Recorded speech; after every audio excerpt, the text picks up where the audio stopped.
नमस्कार। दोपहर 2 बजे की 5 बड़ी खबरों के इस खास कार्यक्रम में आपका स्वागत है। मैं हूं आपके साथ में वैष्णवी। पहली बड़ी खबर बिहार सरकार से जुड़ी है। सुप्रीम कोर्ट ने शुक्रवार को राष्ट्रीय जनता दल की याचिका पर केंद्र और राज्य सरकार से जवाब मांगा है। दूसरी बड़ी खबर हरियाणा सियासत से जुड़ी है, जहां पहलवान विनेश फोगाट और बजरंग पुनिया आज कांग्रेस में शामिल होने जा रहे हैं। और तीसरी बड़ी खबर बिहार से है, जहां बिहार में फिर से सियासी बदलाव की आहट सुनाई दे रही है। और चौथी बड़ी खबर महाराष्ट्र से जुड़ी है, जहां उद्धव ठाकरे की शिवसेना, कांग्रेस और शरद पवार की एनसीपी में खींचतान की खबरें सामने आ रही है। पांचवी खबर धामी सरकार से जुड़ी है, जहां सरकार महिलाओं को स्वरोजगार के लिए 50% सब्सिडी पर बाइक, स्कूटी, ऑटो और कार देगी। और पहली बड़ी खबर का रुख करेंगे, जहां सुप्रीम कोर्ट ने शुक्रवार को राष्ट्रीय जनता दल की याचिका पर केंद्र और राज्य सरकार से जवाब मांगा है। दरअसल याचिका में पटना हाईकोर्ट के उस आदेश को चुनौती दी गई है, जिसमें बिहार सरकार की ओर से शैक्षणिक संस्थानों और सार्वजनिक नौकरियों में एससी, एसटी और ओबीसी का आरक्षण 50 से बढ़ाकर 65% करने के फैसले को खारिज कर दिया था। CJI justice DY Chandrachud, justice JB Pardiwala और जस्टिस मनोज मिश्रा की पीठ ने राजद की ओर से पेश वरिष्ठ अधिवक्ता पी विल्सन की इस दलील पर संज्ञान लिया कि याचिका पर फैसला किए जाने की आवश्यकता है।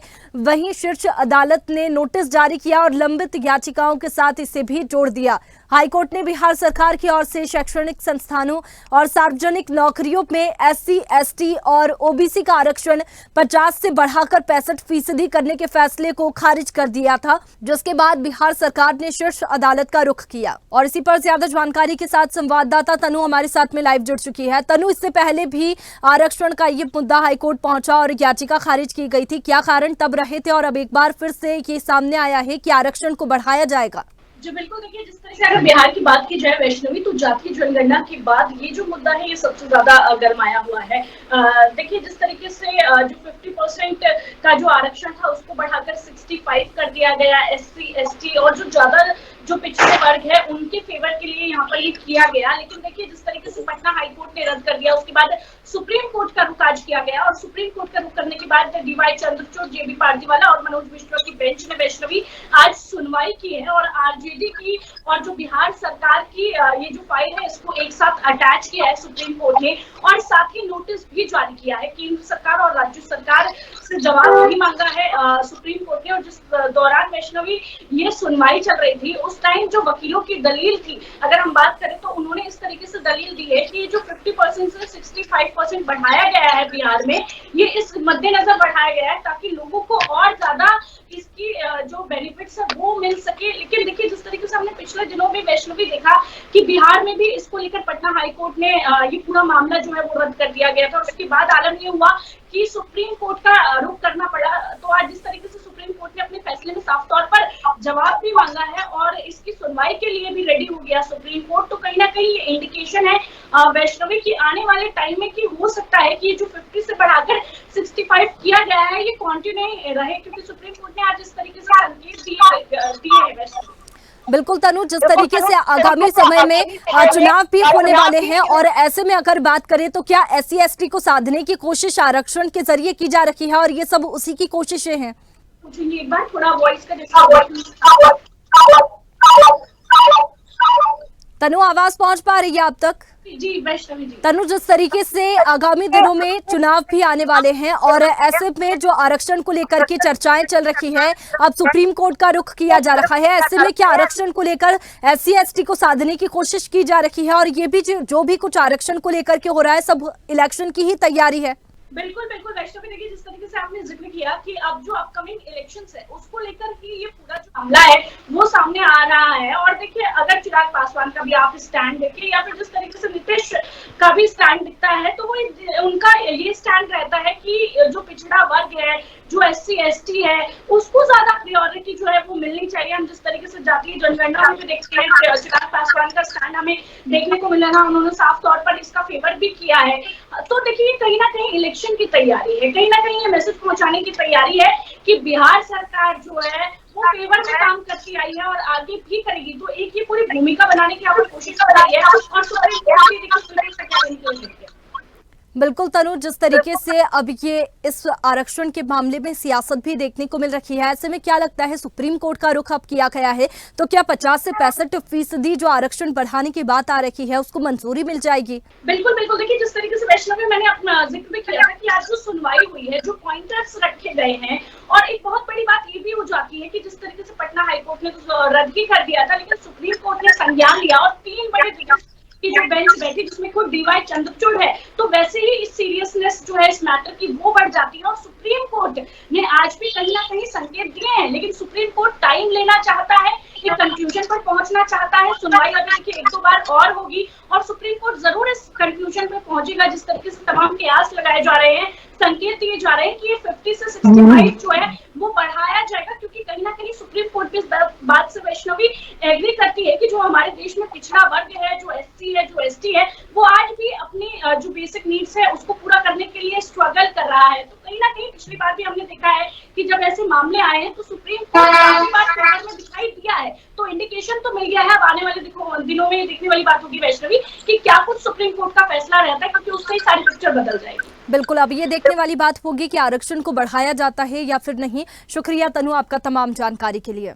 और दूसरी बड़ी खबर का रुख करेंगे, जहां हरियाणा में आखिरकार वो हो गया जिसकी काफी दिनों से अटकलें लगाई जा रही थी। ये तय हो गया है कि ओलंपिक में पदक लाने से चूक गई पहलवान विनेश फोगाट और एक और ओलंपियन बजरंग पुनिया आज आधिकारिक रूप से कांग्रेस में शामिल हो जाएंगे। इस बात की बहुत ज्यादा संभावना है कि विनेश फोगाट को कांग्रेस जिंद जिले की जुलाना विधानसभा सीट से चुनाव लड़ा सकती है। जुलाना विनेश फोगाट की ससुराल भी है और बजरंग को कांग्रेस स्टार प्रचारक के रूप में चुनाव प्रचार में उतारेगी। हरियाणा की पूरी राजनीति जाट बनाम गैर जाट के समीकरण पर चलती है। हरियाणा में पिछले 10 साल में जब बीजेपी की सरकार बनी तो उसने गैर जाट नेताओं क्रमशः मनोहर लाल खट्टर और फिर नायब सिंह सैनी को मुख्यमंत्री बनने का मौका दिया। हरियाणा की 90 में से इन इलाकों में पड़ने वाले 36 विधानसभा सीटों पर जाट असरदार है। ऐसे में विनेश फोगाट के पक्ष में सहानुभूति लहर के चलते जाट समुदाय के मतों का बड़ा हिस्सा कांग्रेस के पक्ष में जा सकता है। और इसी पर ज्यादा जानकारी के साथ संवाददाता संजय हमारे साथ में लाइव जुड़ चुके हैं। संजय, जिस तरीके से अटकलें लगाई जा रही थी कि विनेश फोगाट कांग्रेस में शामिल हो सकती है और अब क्या तस्वीरें सामने आ रही है कि विनेश फोगाट क्या वाकई में कांग्रेस में शामिल हो रही है, और अगर हो रही है तो कौन सी भूमिका उनको मिलने वाली है? तो जुलाना हॉट सीट मानी जा रही है राजनीति की, और हरियाणा जाटलैंड में शुमार होता है। और जिस तरीके से विनेश अपना जो गेम खेलकर वापस होकर भूपेंद्र हुड्डा उनको रिसीव करके लेके आए थे एयरपोर्ट से, वहां अंदाजा लगाया जा रहा था कहीं ना कहीं उनका राजनीति में आना संभव हो सकता है। और उसके बाद जुलाना विधानसभा में उनकी ससुराल है और जींद भी उनका पिछले दिनों किसानों ने खटका टोल प्लाजा स्वागत किया था, और वहाँ उस मंच से उन्होंने कहा था विनेश फोगाट ने कि माटी से लेकर मेट तक का जो सफर रहा, हो सकता है जो जनता की जो डिमांड है हो सकता है वो राजनीति में आ जाए और चुनाव लड़ने की संभावनाएं बरकरार हो सकती हैं। और अब आज जैसे सुनने में आ रहा है कि राजनीतिक गलियारों से खबर आ रही है कि कांग्रेस ज्वाइन करने जा रही हैं विनेश फोगाट, और बजरंग पुनिया उनके स्टार प्रचारक हो सकते हैं। बिल्कुल, बजरंग पुनिया की अगर बात करें तो बजरंग पुनिया को कांग्रेस में क्या भूमिका मिल सकती है? क्या स्टार प्रचारक ही बनेंगे या फिर कोई सीट उन्हें भी मिल सकती है, उम्मीदवार बनाया जा सकता है? जहां तक अंदाजा लगाया जा रहा है राजनीतिक गलियारों में, उनको ब्रांड एम्बेसडर के तौर पे पार्टी उतार सकती है, क्योंकि विनेश बजरंग जो पुनिया है एक सेलिब्रिटी, एक बड़ा चेहरा है। संजय, जिस तरीके से हमने पहले भी जिक्र किया कि जो सीट है वो जाट सीट है और ऐसे में जाट वोट बैंक वहां पर ज्यादा है, तो ऐसे में जो दूसरी पार्टियां हैं उनके लिए भी चुनौतीपूर्ण हो जाएगा, बीजेपी के लिए भी चुनौतीपूर्ण हो जाएगा जब विनेश फोगाट को कांग्रेस उम्मीदवार बनाएगी। जी वैष्णवी, बिल्कुल सही बात है आपकी। विनेश को अगर वहां से उतारा जाता है जुलाना विधानसभा से, तो ये जाट लैंड है जींद हरियाणा की, और जींद हरियाणा की राजनीतिक भूमि होने के साथ साथ एक ऐसी भूमि है जहां से चुनाव जो लड़े जाते हैं, बड़े दिग्गज चुनाव लड़ते हैं, और विनेश को अगर चुनाव लड़ा जाएगा तो जाट वोट बैंक को साधने में बड़ा कामयाब हो सकती हैं। बिल्कुल। और अगर यहाँ पर बीजेपी की बात करें तो कौन सा चेहरा बीजेपी लाने वाली है, क्योंकि जाट वोट बैंक को साधने की फिर बीजेपी भी कोशिश करेगी। बीजेपी की भी अभी अटकलें जारी हैं। हालांकि जिनसे कृष्ण मिड्डा को उतारा गया है, सफेदो विधानसभा से दादा गौतम को उतारा गया है। जो तीन जो नेता थे जेजेपी के पार्टी छोड़ के उन्होंने भाजपा ज्वाइन की थी जन आशीर्वाद रैली में जींद के दौरान, हो सकता है वो कोई ब्राह्मण वोट का जो प्रत्याशी है, जो चेहरा भी उतार सकती है। ये आने वाला समय बताएगा। चलिए संजय, बहुत शुक्रिया आपका तमाम जानकारी के लिए। और तीसरी बड़ी खबर का रुख करेंगे, जहां बिहार में फिर से सियासी बदलाव की आहट सुनाई दे रही है। हालांकि राजनीतिक दलों के नेता ऐसी किसी संभावना से इनकार कर रहे हैं, पर सवाल उठता है कि अगर कहीं आग नहीं है तो धुआं कहां से उठ रहा है। बिहार में एनडीए और इंडिया के अलावा एक और राजनीतिक ध्रुव का उदय हो रहा है। प्रशांत किशोर के संगठन जन स्वराज की बतौर पार्टी 2 अक्टूबर को लॉन्चिंग होने वाली है। इस तरह बिहार में 3 सियासी ध्रुव हो जाएंगे। प्रशांत किशोर ने जिस तरह अपने साथ लोगों की फौज खड़ी की है, उससे राजनीतिक दलों में घबराहट है। भाजपा में तो इससे अधिक बेचैनी नहीं दिखती, लेकिन आरजेडी और जेडीयू इससे खासा परेशान है।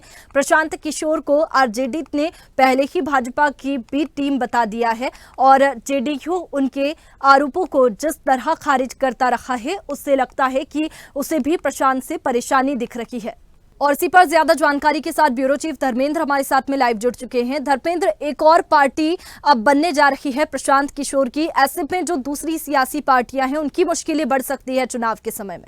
बिल्कुल सही। आप जन स्वराज की बात, संरक्षक पीके प्रसाद कुमार लगभग 1 वर्ष पूर्व से ही पूरे बिहार में हर डिस्ट्रिक्ट वाइज, प्रखंड वाइज अपने कार्यकर्ता को तैयार कर रहे हैं। ये सबसे बड़ी बात है। आज की ये बात ठीक है, ये दो तारीख का विधिवत घोषणा होगी, लेकिन पिछले 1 वर्ष से पूरे बिहार में हर जिला और प्रखंड लेवल के कार्यकर्ता वो बना रहे हैं।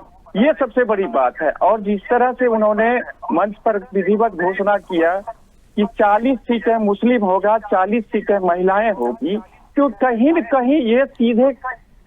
कहीं सीधे ये राजद को टारगेट दिख रहा है, क्योंकि माई समीकरण जो है मुस्लिम राजद की ओर झुकाव ही नहीं बल्कि वोट पोल भी करता है।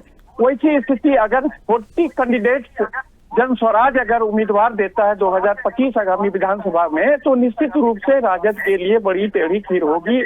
इसे नकारा नहीं जा सकता। जिस तरह से अभी की तैयारी प्रशांत किशोर की चल रही है, ब्लॉक से लेकर गांव लेवल तक का तैयारी हो रही है। कार्यकर्ता एक दूसरे को एक संवाद बैठक, छोटी छोटी बैठकें तैयारी हो रही है, तो निस्संदेह ये जन स्वराज जो है आगामी लोक विधानसभा चुनाव में निश्चित रूप से एक बहुत बड़ा चेहरा तो उभरना तो तय ही है, लेकिन एक जनमानस के साथ जुड़ेगा। जिस तरह से उन्होंने कहा कि कटाक्ष भी किया नीतीश कुमार पर कि नीतीश कुमार आखिर क्या किए हैं बिहार के लिए।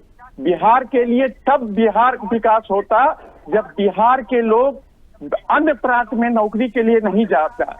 जिस दिन बिहार में अन्य प्रांत के लोग नौकरी करने के लिए आ जाएंगे, पढ़ने के लिए आ जाएंगे, उसी दिन से बिहार डेवलप होगा। ये जन स्वराज के संस्थापक प्रशांत किशोर का कहना है। और उन्होंने ये बात भी कही कि अगर मेरी भी पार्टी आती है तो ये निश्चित रूप से बिहार को एक नया आयाम देंगे। तो जाहिर सी बात है, इस तरह से जो बात आ रही है क्षण के नहीं बल्कि मंच से एक छोटे छोटे कार्यक्रम में उन्होंने अपने उद्बोधन कर रहे हैं, तो निश्चित रूप से समीकरण के साथ साथ तो पार्टियां की होश और नींद तो उड़ ही रही है। निसंदेह इसे कहीं से नकारा नहीं जा सकता है।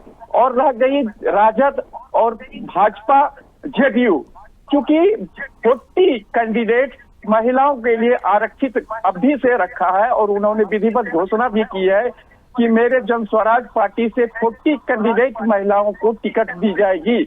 तो निश्चित रूप से ये कहा जाएगा कि कल तक जो है जेडीयू की पार्टी यानी नीतीश कुमार जो है जिस तरह से महिलाओं को आकर्षित करने के लिए आशा कार्यकर्ता कई तरह के चीजें जो है अपना प्रयोग कर चुके हैं, तो उस चीज को सेंधमारी करने में ये इन्होंने ये 40 कैंडिडेट देख के ये अपने आप को कहेंगे कि मैं महिलाओं का सबसे बड़ा दावेदारी तो नहीं कहा सकता है, लेकिन मैं हितैषी जरूर हूँ। इस तरह से उनका ये पासा निश्चित रूप से लोक विधानसभा चुनाव में एक नई क्रांति लाएगी। बिल्कुल धर्मेंद्र, जी। प्रशांत किशोर की अगर बात करें तो प्रशांत किशोर ने कई पार्टियों के साथ में काम किया है, सहयोग किया है। अब देखने वाली बात होगी कि जनसुराज जो पार्टी आ रही है, किन मुद्दों को लेकर के वो पार्टी सामने आ रही है और जनता के क्या मुद्दे होंगे और क्या वादे किए जाएंगे। शुक्रिया आपका तमाम जानकारी के लिए।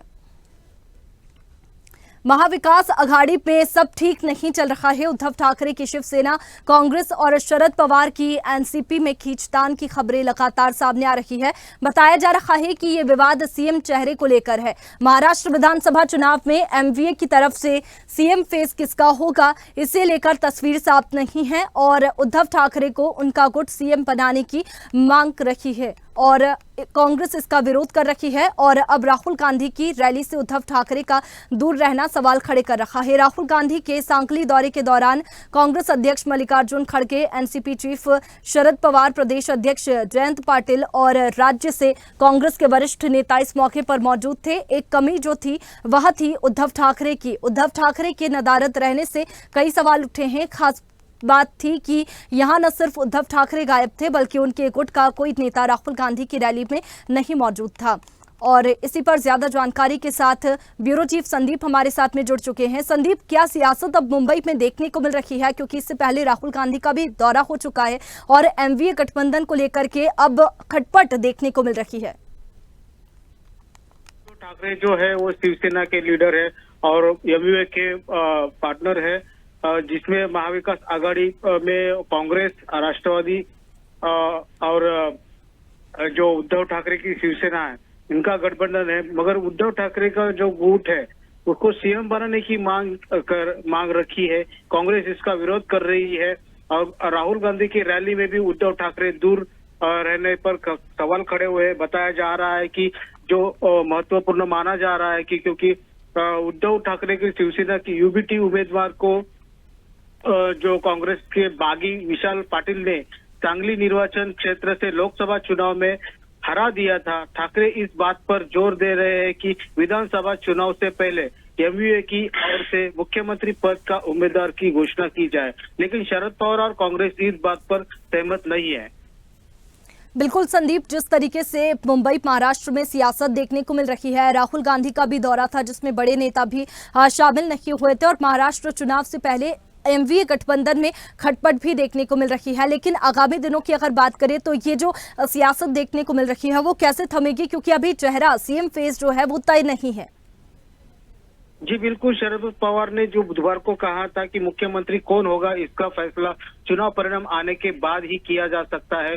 उन्होंने कहा था कि महाविकास आघाड़ी की ओर से मुख्यमंत्री पद का उम्मीदवार इस आधार पर तय किया जाएगा कि कौन सी पार्टी से सबसे अधिक विधानसभा चुनाव सीट जीत सकती है। और शिवसेना के आदित्य ठाकरे जो है, हालांकि मुख्यमंत्री पद के मुद्दे पर कोई खींचातान नहीं है, ऐसे भी इसने आदित्य ठाकरे ने बताया। और दूसरी तरफ आप देखोगे कि तो संजय राउत ने भी कहा थी पवार साहब की जो बात है वो सही है, क्योंकि कितनों सीटों पर जीत रहा है इसके बाद ही तय होगा ये। लेकिन यह तय है कि एमवीए बहुत ही मिलकर रह चुका है और हमारे पे इसमें कोई भी खींचातान नहीं है, ऐसे संजय राउत ने कहा है। चलिए संदीप, बहुत शुक्रिया आपका तमाम जानकारी के लिए। और पांचवी बड़ी खबर का रुख करेंगे, जहां सरकार महिलाओं को स्वरोजगार के लिए 50% सब्सिडी पर बाइक, स्कूटी, ऑटो और कार देगी। पहले चरण में देहरादून, हरिद्वार, उधम सिंह नगर और नैनीताल से योजना की शुरुआत होगी। महिला सशक्तिकरण एवं बाल विकास विभाग के निदेशक प्रशांत आर्य के मुताबिक केंद्र सरकार की ओर से निर्भया फंड से इस योजना को वित्त पोषित किया जाएगा। परिवहन विभाग इस तरह की महिला बालिकाओं को वाहन चलाने का मुफ्त प्रशिक्षण और लाइसेंस देगा। महिला सारथी योजना के तहत शुरुआत में 4 जिलों में 200 महिलाओं को इस योजना से लाभान्वित करने का लक्ष्य रखा गया है। योजना को लेकर विभाग की 3 बैठकें हो चुकी है। 2 जुलाई 2024 को मुख्यमंत्री पुष्कर सिंह धामी की अध्यक्षता में हुई बैठक में भी इस मामले पर अधिकारियों ने जानकारी दी थी। पहले चरण के बाद योजना को अन्य जिलों में भी शुरू किया जाएगा। और इसी पर ज्यादा जानकारी के साथ ब्यूरो चीफ अवनीश हमारे साथ में फोन लाइन पर जुड़ गए हैं। अवनीश, महिलाओं को बड़ी सौगात मिलने वाली है, धामी सरकार महिलाओं को सौगात दे रही है, ऐसे में क्या प्रक्रिया होगी और कब से ये जो अभियान है वो शुरू होगा? बिल्कुल, देखिए वैष्णवी, लगातार जिस तरीके से बात करें, केंद्र की बात करें, राज्य सरकार की बात करें, महिला सशक्तिकरण के लिए हमेशा जो है अग्रसर दिखाई दे रही है। और इसी के चलते अब ये कि साथी योजना जो है वो धरातल को उतारने के लिए जो है यहाँ पे कवायद शुरू हो गई है। और जिस तरीके से यहाँ पे बात करें, 4 जिलों में जो है ये योजना अभी शुरू में जो है मैदान में उतारी जा रही है। उसको लेके यहाँ पे देखा जाए तो देहरादून, हरिद्वार, बागेश्वर, रुद्रपुर, जो नैनीताल और जो उधम सिंह नगर है, वहां पे इन योजनाओं को जो उतारा जो है यहाँ पे धरातल पे उतारा जाएगा। और लगभग 200 महिलाओं को पहले यहाँ पे जो है चरण में जो है इसका लाभ दिया जाएगा। और ये जो फंड है, ये निर्भया फंड के नाम से जो है यहाँ पे एक योजना चलाई गई थी, इसको जो है केंद्र पोषित योजना है ये। और परिवहन विभाग के जो अधिकारी हैं उसके लिए बाकायदा जो है यहाँ पे तैयारियां कर ली गई है और प्रशिक्षण की यहाँ पे कवायद शुरू कर दी गई है। बिल्कुल अवनीश जी, और इस योजना की बात करें तो इस योजना से कौन सी महिलाएं जो है वो इसका लाभ ले सकेंगी? देखिए, यहाँ पे जितनी भी महिलाएं हैं, जो कोई भी है, इसमें कोई ऐसा यहाँ पे क्राइटेरिया नहीं दिया गया है कि कौन सी महिलाएं होंगी, कौन सी नहीं होंगी इस तरीके से। क्योंकि यहाँ पे पहले भी जो है बात यहाँ पे केंद्र की ओर से कही गई थी कि स्वरोजगार के लिए आगे बढ़ी है महिलाओं को जो है यहाँ पे स्वरोजगार देने की बात यहाँ पे पहले भी की गई थी कि चाहे वो महिला किसी भी क्षेत्र में जो है काम करने के लिए तैयार हो, उनके लिए जो है वाहन खरीदने के लिए, चाहे स्कूटी हो, बाइक हो, ऑटो हो, कार हो, किसी भी क्षेत्र में। क्योंकि अभी पिछले जो देखा जाए तो यहाँ पे पहाड़ की महिलाएं हैं और वो जो है अपने स्वरोजगार के लिए जो है टैक्सी ड्राइविंग का भी काम कर रही है और टूरिस्ट को जो है यहाँ पे इधर से उधर ले जाने का काम कर रही है। तो उसी को देखते हुए ये योजना जो है बड़ी कारगर साबित होगी। जी चलिए अवनीश जी, शुक्रिया आपका तमाम जानकारी के लिए। फिलहाल बुलेटिन में इतना ही। तमाम खबरों के लिए आप बने रहिए स्वदेश न्यूज के साथ, सबसे पहले देश।